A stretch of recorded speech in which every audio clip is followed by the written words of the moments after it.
Great. So, hello, Johnny. Thank you very much for joining me. Do you want to tell the network a little bit about yourself and who you are, where you come from? I originally come from Manchester, and I've been in Cumbria 21 years.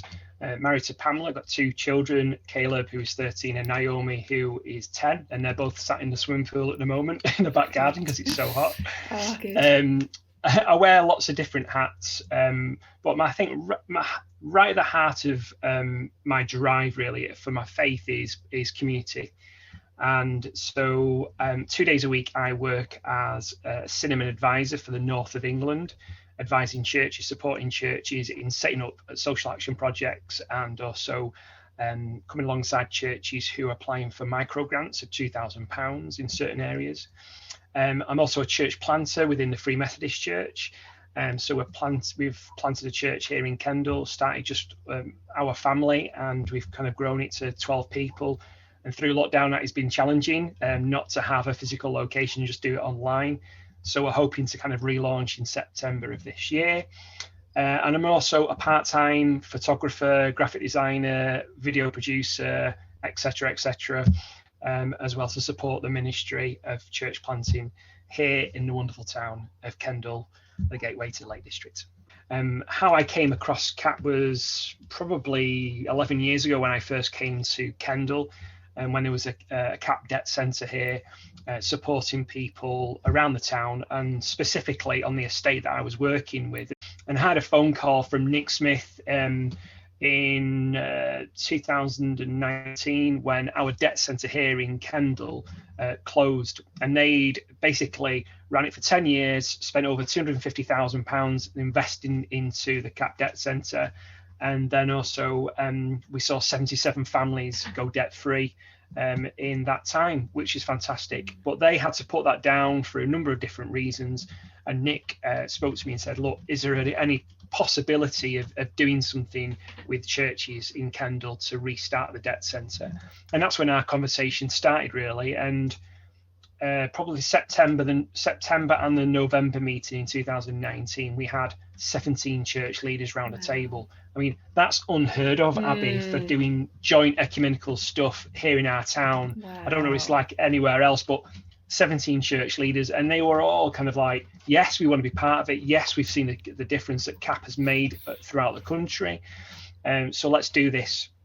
And I think because they'd seen what the responsibility that Parr Street, who ran the debt centre here in Kendal as a church, that's Parr Street, the church, not just a street. So the responsibility and kind of and maybe a bit of the weight that they had on them as a church with volunteers and funding, they wanted to do it as a charity, as a CIO setup, rather Mm, than just one church leading it and mhm. others supporting it and then dropping off. So we've just submitted a charity application for Kendal and District Debt Centre, Mm, and we're going to be supported by 7 churches that are giving financially into the work. That's kind of where we're up to, really. We've got the momentum. COVID has hampered that a bit, but we're back on it, and the flywheel is now moving. We've got some great trustees, we've got a great core team, and they're all made up from different churches in Kendal. And we're excited because in September, hopefully, if restrictions allow us, we're going to go around all the churches. And we've got 2 people who actually went through CAP, got debt free, and became Christians through it, mm, through the ministry here in Kendal in those 10 years. So they're going to share their stories of great. 5-10 minutes in churches. And I think that storytelling is Hmm. really important as people get on board in praying, as people get on board in giving, and also telling others about the service that CAP can help and support clients. Great. I know quite a few of our churches up in Scotland have considered going down the route of becoming a charity for their debt centre. Could you speak a little bit more about maybe the pros or maybe some of the cons of that? Yeah, I mean, the downside is that you do have to include more people. It's not just like, okay, a little group and then let's go with it. Mm, You do have to have more meetings. There is that kind of like we're journeying together, so it's maybe slower, but if you tend to go slow, you kind of build up that momentum with people supporting it more. So Uh, yeah, I think there's just that shared kind of ownership really of it, and there's other advantages in the future that we might not just do the debt relief work. It might be other things. We might be able to own a coffee shop, and we might be able to do other things around that to support people. We might be able to go into training of unemployed people, but it also gives the opportunity for other churches to get involved by running a CAP money course, by running life skills, by doing maybe money management and CAP money in primary schools, just really basic stuff. So it does open doors for other things to attach onto the charity and for us to employ other people within the charity as well. Yeah, great. Thank you. So, about your fundraising journey, can you tell us a little bit about that? Yeah, well, we started with nothing, and to date, we've got £15,000 for our first year. Brilliant. And a lot of that is churches are giving into it, but also we're tremendously blessed because, and I keep reminding the church leaders here in our town, is that we've got a Christian MP, Tim Farron, we've got a Christian leader of our council, Jonathan Brooke, and we've also got a Christian mayor as well, Doug Rathbone, and they are significant people. So Tim Farron has helped us tremendously. So me and Tim have written a letter jointly to all the church leaders around the area. And from that letter, we probably received about £7,000 of donations in from various different churches. And some churches who are not even in the postcode area who just wanted to bless and say, actually, we think this is really important. But I suppose what we want to build up is we want to, as we go around to those churches, we build up individual givers as well. So there'll be people in our churches in our town that are life changers who already support CAP nationally. But we don't want to take that away. We want them to continue to support CAP, but we also want them to consider giving a little bit extra to the local work as well. And that's the exciting bit for us, is telling those stories and sharing about the work and sharing the kind of the up-to-date stories as well later on next year of this person came, has been with us since January and is now debt-free. Things like that actually, when people hear those stories, they think, actually, that this is really making a difference. But we don't just want to make a difference with helping people go debt-free. We want to see people turn to Jesus as well. That's what it's all about. James chapter 2, it's word and deed together. If it's all just about debt relief and helping people go debt free, then I'm not interested really, because someone else can go and do that. But if it's together, then definitely interested to see people's lives transformed.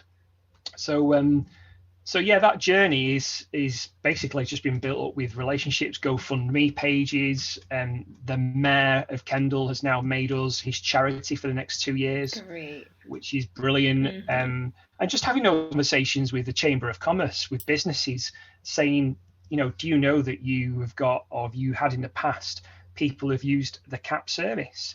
You don't really know what some of your employees are going through. If you have this sort of support and you can give something to us, then you're doing your kind of social responsibility thing. So it's just basically asking them and saying, you're a big employer, give us some money. They can only say no. It's just how you frame it, and making those, again, as we said just before, it's those relationships that are really key that you can build up. And that's something that's probably a natural gifting for me, is making those relationships within community as a community connector. Brilliant. Yeah, relationship building is the key part of fundraising. But I think a lot of people have maybe found themselves in a position of fundraising that maybe they didn't particularly want or see themselves doing.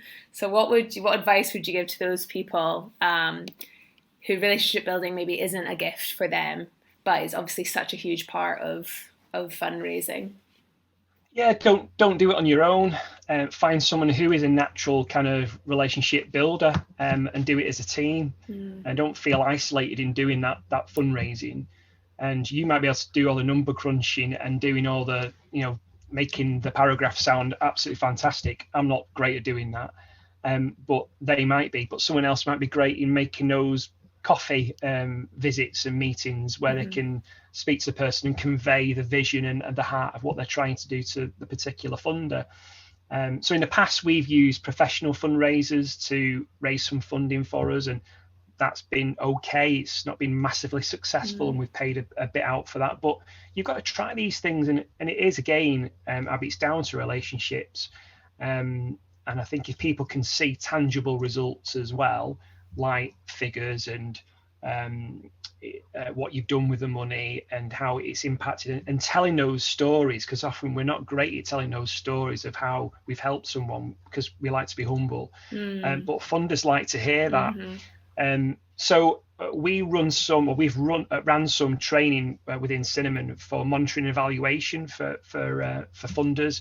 So you can jump on some of that training after September, and we're offering that to kind of help you in terms of your monitoring and evaluation when you've gone for funding and a funder wants figures and things, and how do you do that without it being burdensome on yourself and think, oh, I've got all this admin to do. Just knowing it down every week can actually build quite a big report. Photographs, tweets, Facebook posts, things like that, they can all be recorded, the stuff that you've done, helping people, and that shows an impact within your community.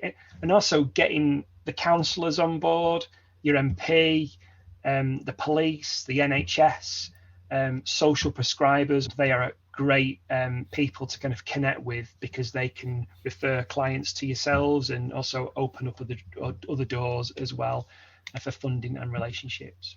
Yeah. Do you want to speak a little bit more about the help that Cinnamon can be for churches, in case anyone hasn't heard of you? I'm sure most of them have. Yeah, Cinnamon has been going for around 10 years now, helping churches to engage and transform their communities. We're passionate about supporting churches and church leaders. Happy to come and chat with church leaders, meet them, as long as restrictions allow, and over Zoom, and just to hear their story and see where we can help and share our experience of helping churches really engage and see their communities transformed with the gospel. Great. So what sort of practical things can Cinnamon offer? Obviously you mentioned training.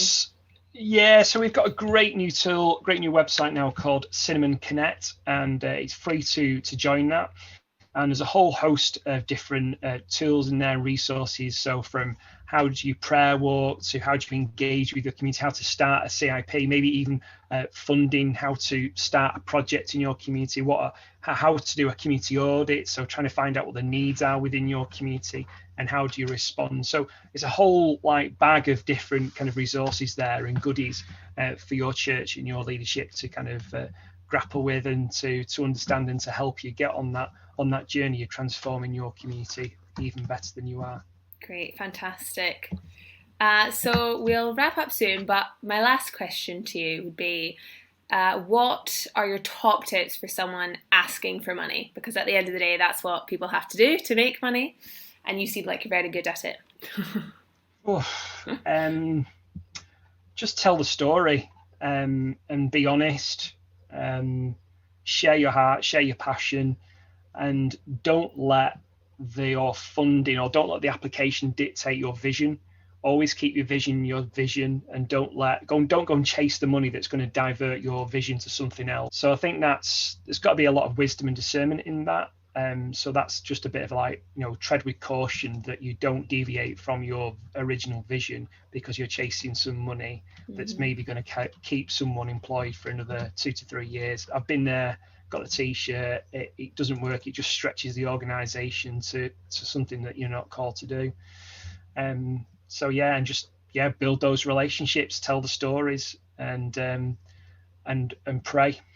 Really pray as a team for God's provision. And I was just reading this morning actually in Mark's Gospel, as the disciples, they had 2 loaves and 5 loaves and 2 fishes, or which other way around it is, I can't remember. But basically, they had limited resources, and God provided and fed those people.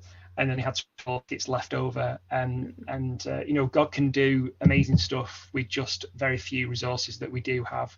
And we're a testament here as a church that we punch well above our weight with the limited resources that we have. Brilliant. Well, thank you so much. No worries, Abby. Thank you.